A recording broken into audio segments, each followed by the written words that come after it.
classe da paroxetina, né? Qual é o mecanismo de ação, como que ela vai agir lá no seu cérebro. Então a paroxetina, ela inibe a recaptura, né? A recaptação de serotonina. Então a gente pode pôr aqui, ó, serotonina, que é um dos neurotransmissores mais importantes para a regulação do nosso cérebro, né, de várias regiões do nosso cérebro. Então, a paroxetina, ela age aumentando os níveis de serotonina do seu cérebro, entre um neurônio e o outro. E a gente chama essa classe, né, de ISRS. Então aqui a gente já tem informações valiosas sobre a paroxetina, a gente já entendeu como que ela age no seu cérebro, a gente já entendeu a classe e que ela é realmente um antidepressivo. Mas, isso que é o importante, o que a paroxetina faz, além de aumentar os níveis de serotonina, é que vai marcar as características principais da paroxetina. Então, uma das coisas mais marcantes da paroxetina é que ela também tem um efeito anticolinérgico. Anticolinérgico. Então, o que acontece quando a gente tem medicamentos que têm esse efeito anticolinérgico? Claro que na paroxetina, assim, é um efeito colinérgico fraco, né? Mas é o suficiente para causar efeitos bons ou efeitos ruins em algumas pessoas. Então, o que a paroxetina costuma dar também? Em algumas pessoas que têm ansiedade e sentem muita dor de barriga, sentem diarreia, a paroxetina ela é boa. Porque o efeito anticolinérgico ele acaba prendendo um pouco o intestino. Mas por outro lado, isso é ruim para algumas pessoas, porque pode causar justamente constipação. Uma outra coisa que a paroxetina causa, né, por causa desse efeito anticolinérgico, é deixar a boca seca.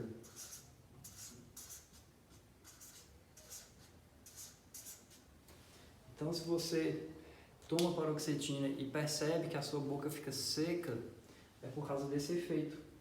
Mas ela também tem um outro efeito antihistamínico.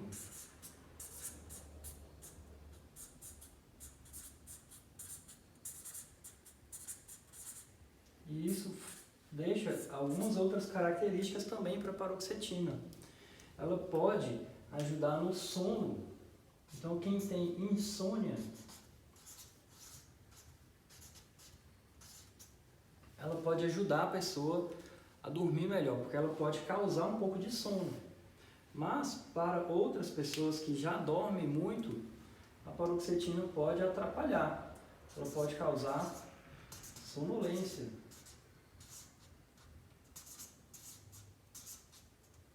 Então percebam que uma característica do remédio pode ser bom para algumas pessoas e pode ser ruim para outras. Se você é aquele perfil de paciente que tem ansiedade e tem insônia, tem muita dor de barriga, muita diarreia, a paroxetina pode ser uma opção bem interessante. Mas se você já é aquele paciente mais constipado, que já está mais sonolento, né? Você dorme muito, talvez não seja a opção melhor para você. E a paroxetina ela pode ser usada, gente, em diversos transtornos. Então ela pode ser utilizada no tratamento da depressão, né, o transtorno depressivo maior, que aí o próprio nome já diz, mas ela pode ser utilizada também no transtorno de pânico. Então ela é muito boa para o tratamento do transtorno de pânico ou síndrome do pânico. Então se você tem síndrome do pânico, essa é uma boa pedida para você. Para quem tem TOC também é um ótimo remédio. Para quem tem ansiedade social, que seria a fobia social, também é uma opção interessante. E para esses casos, né, de ansiedade generalizada, transtorno do estresse pós-traumático, transtorno disfórico pré-menstrual, também é indicado o uso de paroxetina. E aqui eu deixei um asterisco porque a paroxetina, além de todos esses efeitos aqui, ela também tem um efeito que é benéfico em muitas pessoas, que ela é utilizada no tratamento da ejaculação precoce, que a gente vai pôr aqui como EP. Então, a paroxetina nos homens, ela pode retardar o tempo que a pessoa demora para atingir o orgasmo. Então, em pacientes que sofrem de ejaculação precoce, ela pode ser uma ótima opção. E o interessante da paroxetina é que ela tem diferentes dosagens, porque existe essa apresentação chamada CR. Então, quando você usa paroxetina normal, né, e aqui vale uma observação de que a paroxetina é um remédio que em muitas regiões do Brasil é disponibilizado pelo SUS.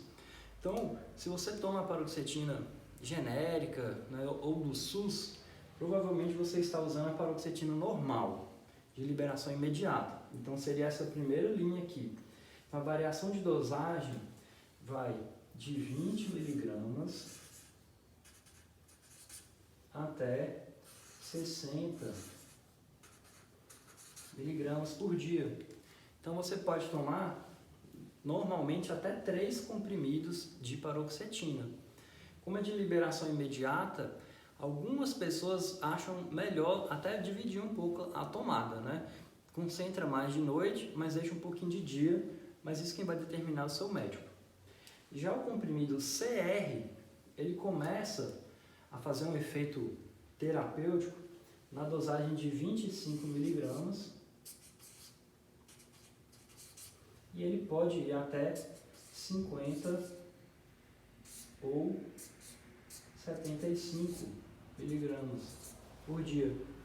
Então, quem faz uso da paroxetina CR, ela pode tomar 2 ou 3 comprimidos conforme a necessidade. O CR, gente, acaba sendo um pouco melhor, por quê? Porque como é de liberação prolongada, ela dá menos efeitos colaterais e o efeito do remédio ele fica mais distribuído ao longo do dia. É como se ele fosse soltando aos pouquinhos o remédio, para vocês entenderem. É isso que significa o CR. Mas, se você tomou de liberação imediata, também é um excelente remédio, tá? A única diferença é essa na liberação do remédio, mas a molécula é a mesma. A gente tem que tomar muito cuidado quando a gente fala de paroxetina em algumas situações específicas. Então vamos lá para vocês entenderem que isso é importante.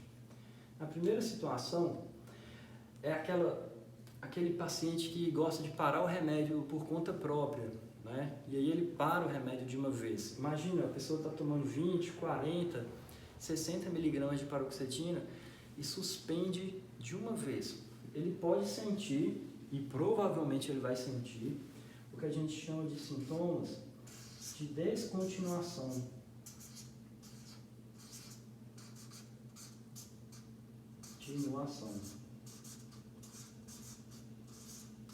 O que são esses sintomas de descontinuação? São sintomas que muita gente acaba chamando de forma errada de abstinência do remédio. Então, quando você para a paroxetina de uma vez, ela dá tontura, dor de cabeça, vertigem, né? Tem gente que fala que sente uns choquezinhos na cabeça, ou que mexe a cabeça de um lado para o outro, ou os olhos de um lado para o outro e sente uma coisa estranha na cabeça. Isso porque você não fez o desmame do remédio da forma correta. Então tem que ter muito cuidado com isso, né? Não tem problema nenhum tomar. E quando for hora de tirar, o seu médico que vai falar como que você vai tirar para você não sentir isso. Uma outra coisa que a paroxetina também pode, né, ser perigosa é que ela pode interagir. Então tem um risco de interação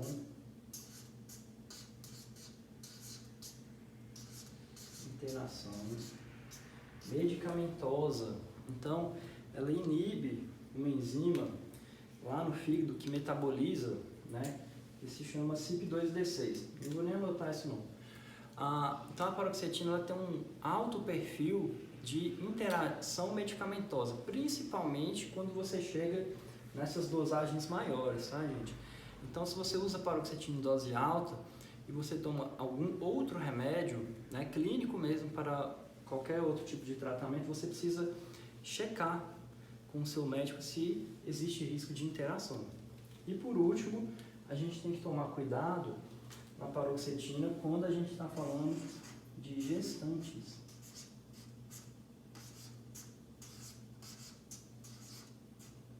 Porque a paroxetina, ela não é o antidepressivo mais indicado para gestação. Existem outros que são mais estudados e são comprovadamente seguros, como a sertralina, o próprio escitalopram, a fluoxetina também pode ser utilizada. Então, a paroxetina não seria a melhor opção. Ah, Matheus, mas meu médico passou paroxetina para mim na gestação, tá tudo errado. Não, né? Gente, é caso a caso. Mas, se tiver a opção de trocar, a gente costuma trocar. Mas, em outros casos, né, o médico avaliou e falou, realmente, nós não vamos trocar, vamos insistir, porque o seu caso é melhor paroxetina. Aí, é avaliar o risco-benefício, tudo bem? Então é isso, gente. Se você gostou desse perfil de vídeo, deixa o joinha para eu saber, né, que você quer mais vídeos nesse formato. E se você tiver dúvida, deixa nos comentários, porque eu respondo todo mundo. Então, é isso. Um abraço. Até o próximo vídeo. Obrigado por ter ficado até aqui. E até a próxima.